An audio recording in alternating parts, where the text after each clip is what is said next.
So, ganyan lang siya kadali mga mi. I-press nyo lang siya, pababa, pak, at maglalak na yan. O, diba? Guys, tignan nyo tong bagong mop ko from Zolele. Yung mop na yan, kakaiba. Wala siyang cloth. Although, meron niyang kasamang cloth mga mi. Microfiber cloth. Ito yung free niya na microfiber.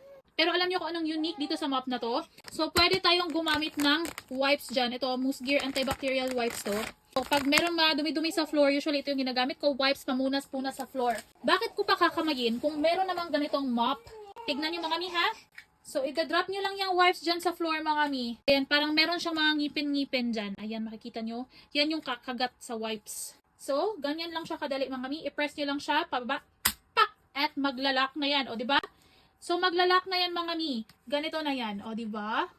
So, pwede na kayong mag-mop ng sahig. Pang small areas lang ba sa kwarto, lalo na tayo, may mga baby, or may mga kumakain na mga bata, madaling madumihan yung floor. Kapag hindi nyo na gagamitin, or itatapon nyo na yung wipes na ginamit, hindi nyo kailangang hawakan. Tapos, press nyo lang to. Both sides. Pak, o diba? Tapos, babagsak na yung wipes dyan. Napakadali lang yung gamitin mga mi. Kung gusto nyo i-pick up yung wipes para pang mop nyo, press down, maglalak siya. Punas-punas. At kapag itatapon nyo na siya, press both sides. Pak, o diba?